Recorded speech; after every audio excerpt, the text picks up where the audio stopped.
සුබ දවසක්. අද අපි සාකච්ඡා කරන්න යන්නේ 2020 A level ඕගනික් රචනා ප්‍රශ්න.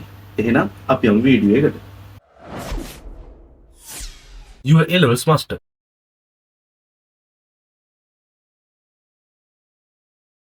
හරි මම දැන් ගාන බෝඩ් එකේ දාලා තියෙනවා CH3 CH CH2 OH කාණ්ඩයක් CH3 CH2 CH CH3 CH3 CH3 CN කාණ්ඩයක් බවට පත් කරන්න ඕනේ. එතකොට මෙතනදී අපිට පේනවා මේ අතරමැදි ප්‍රතික්‍රියාවේදී කාබන් 6ක් තියෙනවා. ආරම්භක කාබනික සංයෝගයේ කාබන් සංඛ්‍යාව 3යි අතරමැදි සංඛ්‍යාව 6යි. ඒ කියන්නේ එතන කාබන් සංඛ්‍යාව දෙගුණ වෙලා තියෙනවා. අපිට පේනවා ආරම්භක කාබනික සංයෝගයට අමතර එකතු වෙලා තියෙන්නේ මේ CH CH3 CH3 කාණ්ඩය. අපිට හිතන්න පුළුවන් මේ කාණ්ඩය ග්‍රීනාඩ් ප්‍රතිකාරකය හරහා එකතු වුණා කියලා.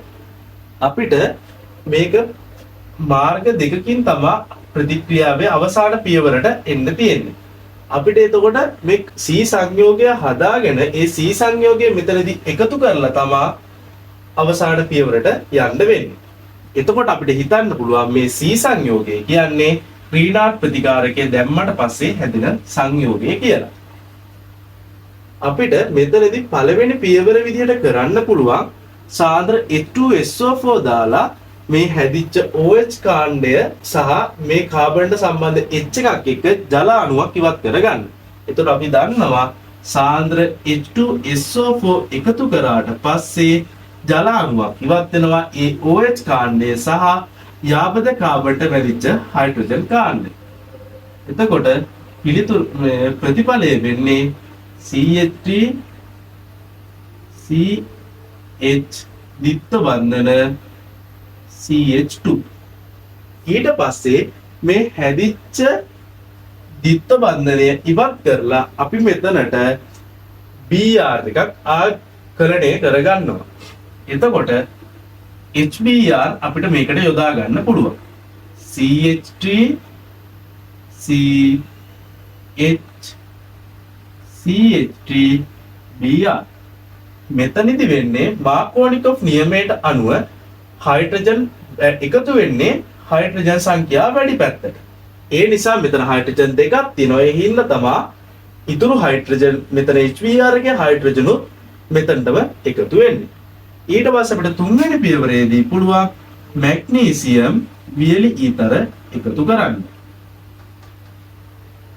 එතකොට එනවා CH3 CH CH3 MgBr. එතකොට අපිට ඊළඟට කරන්න පුළුවන් මෙතන හතරවෙනි පියවර විදිහට PCC යොදලා මේක ඇල්ඩිහයිඩයක් බවට පත් කරගන්න.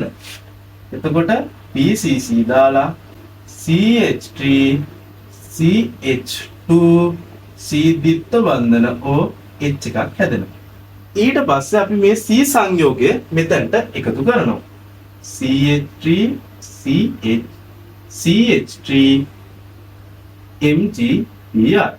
අපි දන්නවා මේ MgBr එකතු වුණාම මේ MgBr එක ඔක්සිජන් සමග තමයි එකතු වෙන්නේ. එතකොට හැදෙන ප්‍රතිඵලය වෙන්නේ CH3 CH2 C O MgBr O minus MgBr plus එකක් විදියට හැදෙනවා.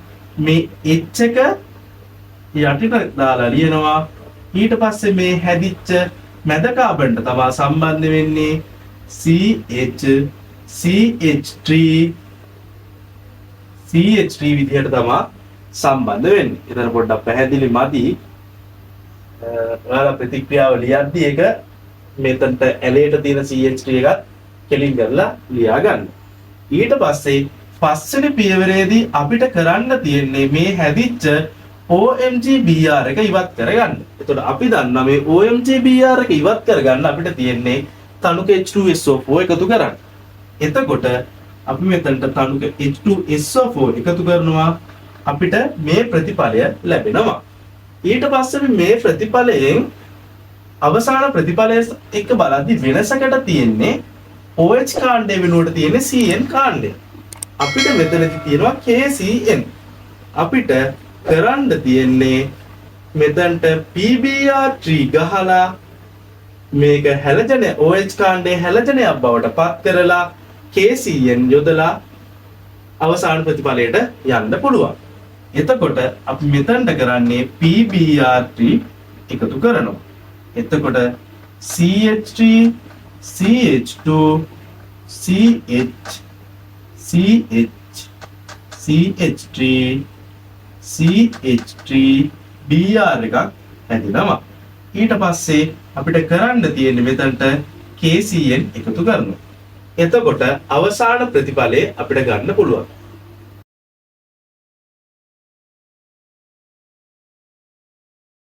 අට ඒකේ දෙවෙනි කොටස. අට ඒකේ දෙවෙනි කොටසේදී මෙතන බෙන්සීන් එකට බැඳුණු ඇල්ඩිහයිඩ් එකකින් අපිට හදන්න කියනවා මේ K කියන සංයෝගය.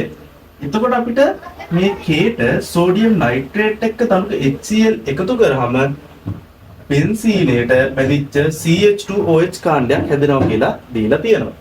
එතකොට අපි දන්නවා සෝඩියම් නයිට්‍රේට් තනුක HCl දැම්මම බෙන්සීනේට බැඳිච්ච ප්‍රාථමික මධ්‍යසාරයක් හැදෙනවා නම් K කියන්නේ බෙන්සීනේට බැඳුණු CH2NH2 කාණ්ඩයක්. ඊට පස්සේ අපිට මෙතන ලිතියම් ඇලුමිනියම් හයිඩ්‍රයිඩ් එක්ක H+H2O එකතු කරාම හැදෙන පියවරට යන්න පුළුවන්.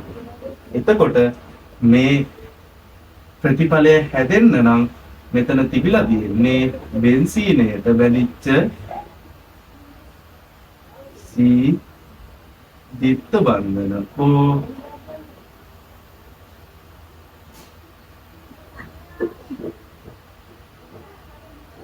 NH2 කාණ්ඩය. අපිට ඉසත් විදිහට ඇමෝනියා එකතු කරලා මේ බෙන්සීනයට බැඳිච්ච C දිත්ත බන්ධන O Cl කාණ්ඩයෙන් C දිත්ත බන්ධන O NH2 කාණ්ඩයක් ලබා ගන්න පුළුවන්. එතකොට අපිට මේ පළවෙනියට දීලා තියෙන සංයෝගයට මේ තත්ත්වයට පත් කරගන්න අපිට මුලින්ම X විදිහට H+ KMnO4 එකතු කරන්න පුළුවන්. එතකොට C දිත්ත බන්ධන OH කාණ්ඩයක් බවට පත් වෙනවා. මේ OH කාණ්ඩය අපිට PCl5 යොදලා PCl3 යොදලා බෙන්සීනයට බැඳිච්ච C දිත්ත බන්ධන OCl කාණ්ඩයක් හදාගන්න පුළුවන්. එතකොට අට A වෙනි එකේ දෙවෙනි ප්‍රශ්නයත් ඉවරයි.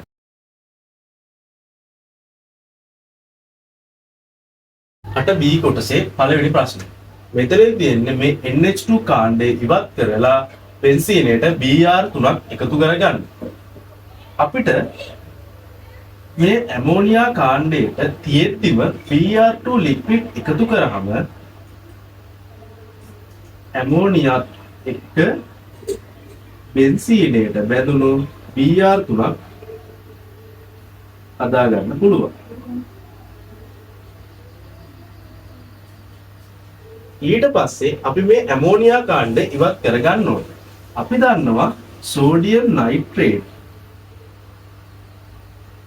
එක්ක HCl එකතු කරලා සෙල්සියස් අංශක 0.5ක් අතර උෂ්ණත්වයේදී අපිට හදා ගන්න පුළුවන් N2Cl කාණ්ඩය. එතකොට මේ හැදිච්ච N2Cl කාණ්ඩය H3PO2 එකතු කරලා ඉවත් කරගන්න පුළුවන්. එතකොට අපිට අවසාන ප්‍රතිඵලය කරා ළඟා වෙන්න පුළුවන්. 8B කොටස දෙවෙනි ප්‍රශ්නය. 8B කොටසේ දෙවෙනි ප්‍රශ්නයේදී කියනවා බෙන්සීන් වලට P සංයෝගය එකතු කරලා Q ප්‍රතිකාරකයක් එක්ක බෙන්සීන්ට බැඳුණු CH3 කාණ්ඩයක් හදන්න කියලා. එතකොට අපිට මේක පහසුවෙන්ම ප්‍රතික්‍රියා සිදු කරගන්න පුළුවන් CH3 මේ කාබන්ට බැඳිච්ච Cl කාණ්ඩයක් එක්ක නිර්ජලීය ALC ක්‍රියා කරවලා මේ ප්‍රතික්‍රියාවට එන්න පුළුවන්. එතකොට P වෙන්නේ CH3 CH CH3 Cl Q වෙන්නේ නිර්ජලීය AlCl3. කලින් අපි ලියපු ප්‍රතික්‍රියාවේ යාන්ත්‍රණය තමයි දැන් අපි අඳින්න යන්නේ. එතකොට අපි ඒකදී යොදාගත්තා CH3 CHCl CH3 කාණ්ඩයකුයි නිර්ජලීය AlCl3 කාණ්ඩයකුයි.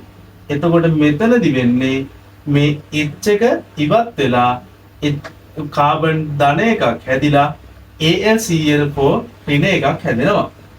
එතකොට CH3 CH3 plus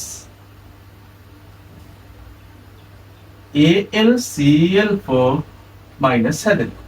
ඊට පස්සේ මේ බෙන්සීන් නියස්ටියට මේ හැදිච්ච කාබන් ප්ලස් එකත් එක්ක එකතු වෙන්න පුළුවන්. එතකොට මේ බෙන්සීන් නියස්ටියෙන් ඇටැක් කරනවා මේ ප්ලස් එකට. එතකොට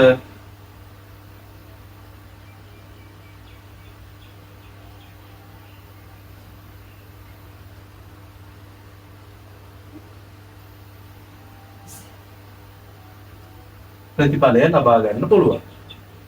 එතකොට මේ මෙතන මේ බන්ධනය ඉවත් වෙලා මෙතන ප්ලස් එකක් හැදෙනවා.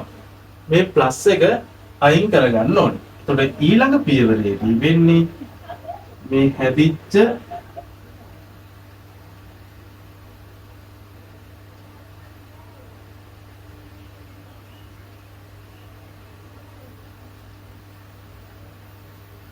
ප්‍රතිඵලයට AlCl4 minus attack කරනවා. AlCl4 minus මේ හයිඩ්‍රජන්ට attack කරාම හයිඩ්‍රජන් එයාගේ බන්ධනය කඩලා දීලා ඉවත් වෙලා යනවා. එතකොට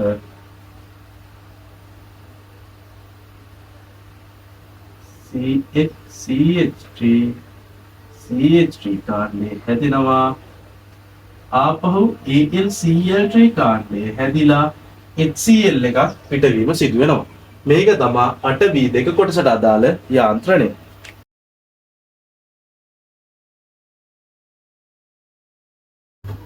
අට C කොටස පළවෙනි ප්‍රශ්න. මෙතනදී අපෙන් අහන්නේ බෙන්සීනයට වඩා ෆීනෝලය ප්‍රතික්‍රියාශීලීයි කියලා. මේකට හේතුව අපි සංප්‍රයුක්ත මුහුම ආශ්‍රයෙන් ප්‍රකාශ කරන්න ඕනේ. එතකොට බෙන්සීන්ගේ සංප්‍රයුක්ත දෙමුහුම වෙන්නේ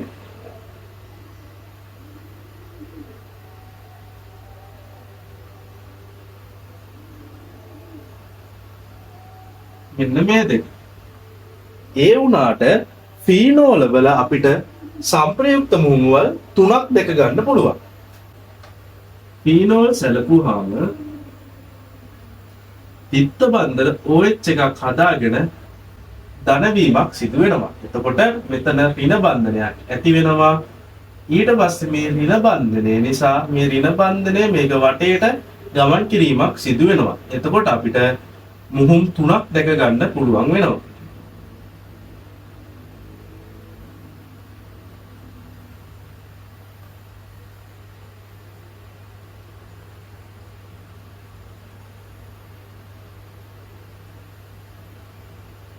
එතකොට බෙන්සීනයට වඩා ෆීනෝලයේ සංප්‍රයුක්ත මුහුම් සංඛ්‍යාව වැඩි.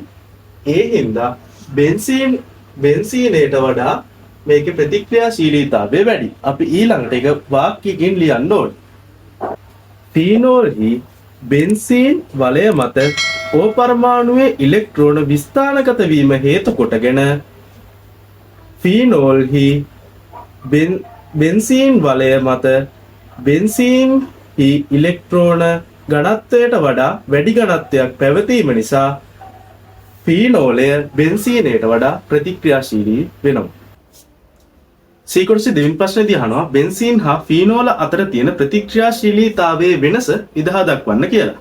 එතකොට අපිට ලියන්න පුළුවන් බෙන්සීන් බ්‍රෝමීන් දියර සමග ප්‍රතික්‍රියා නොකරන අතර ෆීනෝල් බ්‍රෝමීන් දියර සමග ප්‍රතික්‍රියා කර සුදු පැහැති අවක්ෂේපයක් සාදනවා කියලා. ඊට පස්සේ තුන්වෙනි කොටසේදී කියනවා ඒක ප්‍රතික්‍රියාවක් විදියට ලියලා පෙන්නන්න කියලා. එතකොට අපිට ලියුව හැකි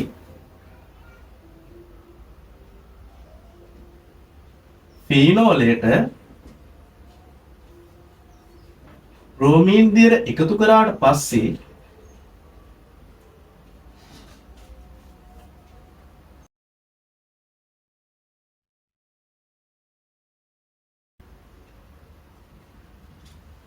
මේ ව්‍යුහය හැදෙනවා කියලා. එතකොට 2020 A level 8 වෙනි ප්‍රශ්නය සාකච්ඡා කරලා අවසන් වෙනවා. එහෙනම් ඊළඟ වීඩියෝ එකේදී හමු වෙමු.